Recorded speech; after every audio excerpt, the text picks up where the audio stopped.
आज का टॉपिक है हमारा हेडेक। आज हम हेडेक के बारे में पढ़ेंगे, ये क्या होता है, किस वजह से होता है और कितने टाइप का होता है।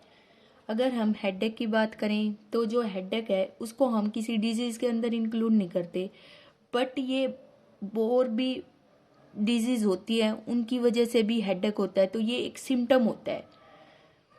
तो जो हेडेक होता है ये कॉमन सिम्टम होता है जो राइज होता है हमारी कोई भी किसी पेशेंट को साइकोलॉजिकल कोई भी डिजीज़ है जैसे एंजाइटी, स्ट्रेस, डिप्रेशन, तो भी उनमें हेडेक देखने को मिलता है पेशेंट को। ओटोलॉजिकल कोई भी ईयर रिलेटेड कोई प्रॉब्लम है, ऑप्थेल्मोलॉजिकल आई रिलेटेड प्रॉब्लम है, न्यूरोलॉजिकल प्रॉब्लम है, या फिर सिस्टमिक डिजीज़ है कोई भी पेशेंट को, उनमें हेडेक देखने को मिलता है। तो हेडेक की डेफिनेशन क्या होगी? अगर पेन और डिस्कम्फर्ट हो रहा है ऑर्बिट और ओसिपिट के बीच में किसी भी पेन सेंसिटिव स्ट्रक्चर की वजह से, तो हेडेक होता है। तो हेडेक के दो रीज़न होते हैं, एक तो एक्स्ट्राक्रेनियल पेन सेंसिटिव स्ट्रक्चर, एक होता है इंट्राक्रेनियल पेन सेंसिटिव स्ट्रक्चर। एक्स्ट्राक्रेनियल में क्या आएंगे? जो क्रेनियम से बाहर के, जैसे आई रिलेटेड प्रॉब्लम होगी, ईयर रिलेटेड प्रॉब्लम होगी, किसी के टीथ या गम्स में प्रॉब्लम है तो उनकी वजह से जो हेडेक देखने को मिलता है वो आता है एक्स्ट्राक्रेनियल। इंट्राक्रेनियल में क्या आएगा? जैसे जो हमारी ब्रेन को कवर करती है स्कल को, मेनिंजेस, अगर उनमें कोई भी प्रॉब्लम हो गई, साइनसिस में कोई प्रॉब्लम हो गई, तो ये आते हैं मतलब क्रेनियम के अंदर। तो अगर हम हेडेक की क्लासिफिकेशन की बात करें तो ये टू टाइप्स के होते हैं, प्राइमरी एंड द सेकेंडरी।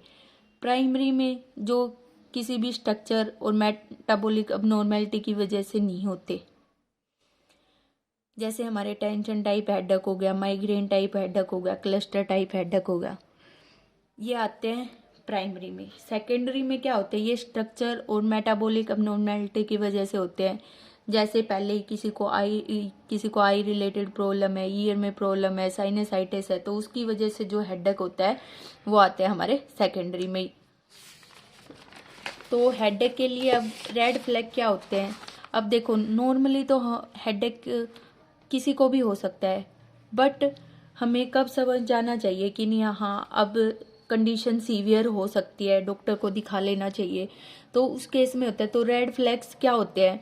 अगर पेशेंट की एज 50 ईयर से ज़्यादा है, देखो अब नॉर्मली अगर हेडेक हो रहा है तो कोई नहीं, अगर हेडेक 50 ईयर से ज़्यादा वाले पर्सन को हो रहा है और हेडेक के साथ साथ फिर कईयों को फीवर आ रहा है, आपको लग रहा है वेट लॉस हो रहा है, पेशेंट कॉन्शियस हो रहा है, उसको पता नहीं रहता आसपास उसके क्या हो रहा है हेडेक होते ही, न्यूरोलॉजिकल कोई डेफिशिएट हो रहा है, या फिर क्लाउडिकेशन हो रहा है। क्लाउडिकेशन मीन्स वहाँ पे क्रैम्प आ रहे हैं जो भी, तो ये सब क्या होते हैं? रेड फ्लैग्स होते हैं हेडेक के। ये होते ही आपको ये साइन होते हैं, डेंजर्स होते हैं कि आपको दिखा लेने चाहिए डॉक्टर को।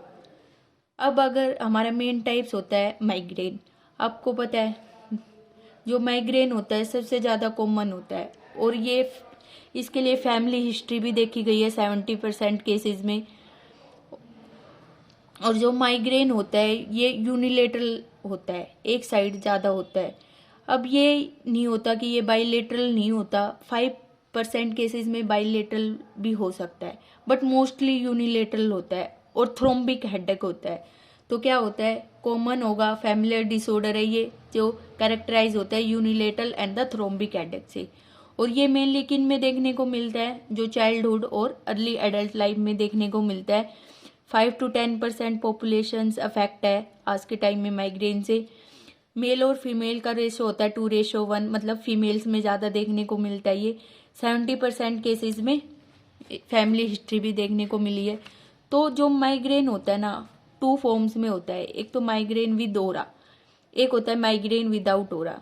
मतलब जो पेशेंट होते हैं माइग्रेन के, उनको पहले ही आभास हो जाता है, अगर पहले ही सिम्टम आ रहा है कि हाँ उसको ये सिम्टम आ गया, अब माइग्रेन का अटैक पड़ने वाला है, तो वो होता है माइग्रेन विद ओरा। एक होता है माइग्रेन विदाउट ओरा। तो जो माइग्रेन विदाउट ओरा होता है उसी को कई बार हम डायग्नोज नहीं कर पाते अच्छी तरह, क्योंकि पता नहीं चलता, उसको टेंशन टाइप हेडेक समझ लेते हैं, तो बट होता वो एक्चुअल में माइग्रेन है। तो अब अगर हम माइग्रेन विद ओरा की बात करें तो इसमें क्या होता है? वार्निंग साइन मिल जाते हैं, विजुअल, सेंसरी और मोटर टाइप। जैसे जो पेशेंट को जो हेडेक होगा वो थ्रोम्बिक हेडेक होगा, बहुत ज़्यादा सीवियर वाला, यूनिलेटरल होता है। किसी भी ब्राइट लाइट में और ज़्यादा जाएगा पेशेंट तो उसको और ज़्यादा वर्स हो जाएगा हेडेक। स्लीप से रिलीव होता है, कई बार नोजिया भी होती है और वोमिटिंग भी होती है। ये बट वो वोमिटिंग जरूरी नहीं है, कंपलसरी नहीं है हर एक पेशेंट में हो, ये ओकेजनली होता है, किसी किसी पेशेंट में वोमिटिंग भी हो जाती है। तो जो ओरा होता है वो माइग्रेन का वो कई फॉर्म्स में होता है। विजुअल फॉर्म में क्या होता है, जैसे फ्लैशिंग लाइट्स होगी, जिग जैग पैटर्न में होता है।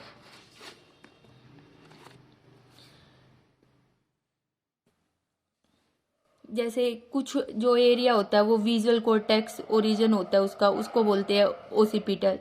अगर किसी को बार बार हेडेक हो रहा और वो 2 से 48 आवर्स तक रहता है और उसको वीक में 2 या 3 बार उस हो रहा है तो भी डॉक्टर को दिखा लेना चाहिए। और जो माइग्रेन होता है वो इक्विवेलेंट होता है ओरा के विदाउट इंश्योरिंग द हेडेक। तो अब जो ये माइग्रेन विद ओरा होता है ये कई टाइप्स का होता है। जैसे फर्स्ट होता है एक बेसिलर ओरा, हेमीप्लेजिक ओरा और the retinal aura. Basilar area aura में क्या होता है, इसमें क्या क्या सिम्टम्स आएंगे, दोनों साइड बाइलेटरल विजुअल सिम्टम्स आएंगे, अनस्टेडीनेस हो जाता है, मतलब कोई भी मूवमेंट नहीं कर पाता कई बार पेशेंट जब इसको ये बेसिलर हो रहा होता है। डिसार्थिया हो जाता है, स्पीच रिलेटेड प्रॉब्लम हो जाती है, वर्टिगो मीन्स चक्कर आने लग जाते हैं, लिम्ब की पैरेस्थीसिया हो जाएगी बिल्कुल। यहाँ तक कई बार क्या होता है टेट्रा पैरेसिस भी हो जाती है। जो टेट्रा मीन्स क्या होता है, चारों लिम्स में हमें वीकनेस देखने को मिलती है, मतलब इतना सीवियर होता है ये बेसिलर ओरिया में। क्या हो जाता है पेशेंट को दिखने में प्रॉब्लम होने लग जाएगी, जहाँ पे खड़ा है कई बार तो वहीं पे रह जाता है, कोई भी मूवमेंट नहीं कर पाता, डिसार्थिया हो जाता है, स्पीच प्रॉब्लम आ जाएगी, वर्टिगो हो गई और टेट्रा पैरेसिस भी हो जाता है। और जो ये इस टाइप का हो रहा है ये जो यंग फीमेल्स होती है उनमें ज़्यादा देखने को मिलता है। अब सेकंड होता है हेमीप्लेजिक। हेमीप्लेजिक में क्या होता है, इसमें यूनिलेटरल पैरालिसिस देखने को मिलती है कई बार पेशेंट को जब ये होता है। तो जब ये तब तक रहती है, कुछ दिन तक रहती है, जब तक हमारा जो हेडेक है वो सेटल नहीं हो जाता। कई बार हम इसको मिसडायग्नोज भी कर सकते हैं कि स्ट्रोक के साथ।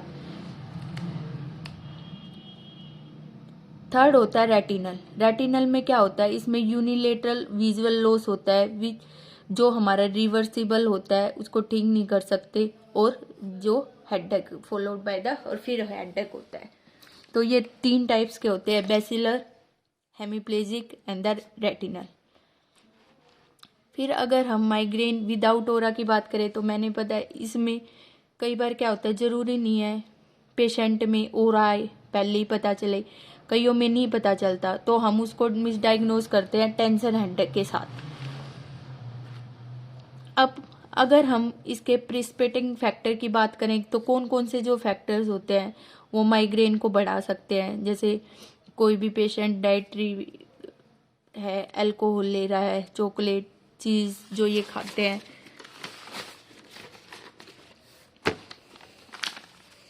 या फिर हार्मोनल है, प्रीमेंस्ट्रुअल है, ओरल कॉन्ट्रासेप्टिव है, पेशेंट स्ट्रेस में है, फिजिकल फैटिग है, थका रहता है, एक्सरसाइज कम करता है, स्लीप डेप्रिवेशन है, या माइनर हेड ट्रॉमा है, तो ये सारे क्या होते हैं प्रेसिपिटेटिंग फैक्टर्स होते हैं, ये माइग्रेन को बढ़ाते हैं। तो फिर हम डायग्नोज करेंगे। डायग्नोज में पहले क्या करेंगे, पेशेंट की फैमिली हिस्ट्री लेंगे, देखेंगे कि फैमिली में पहले किसी को नहीं है, तो किसी को ट्रैवल सिकनेस या माइग्रेन वेरिएंट तो नहीं है, तो फिर उसको डिस्टिंग्विश करेंगे, एपिलेप्सी वगैरह या ट्रांजिएंट इस्केमिक अटैक तो नहीं है, या हाइपोग्लाइकेमिया नहीं है, तो देन फिर ट्रीटमेंट देते हैं। ट्रीटमेंट में क्या देंगे, सबसे पहले तो कि किस वजह से हो रहा है, क्या मेन कोज हो सकता है उसका माइग्रेन होने का, उसको आइडेंटिफाई करेंगे। फिर जो एक्यूट अटैक आ रहे हैं उसका ट्रीटमेंट करेंगे। जैसे सिंपल एनाल्जेसिक देंगे, हम एस्पिरिन दे सकते हैं उसको मेटाक्लोरोप्रामाइड के साथ। उससे क्या होता है, वो इनहेंस कर देता है हमारी जो अब्जॉर्प्शन को रिड्यूस करके अटैक के टाइम पे अब्जॉर्प्शन को रिड्यूस कर देता है। तो सिंपल एनर्जेसिक दे सकते हैं, मीटोक्लोरोपेरामाइड के साथ।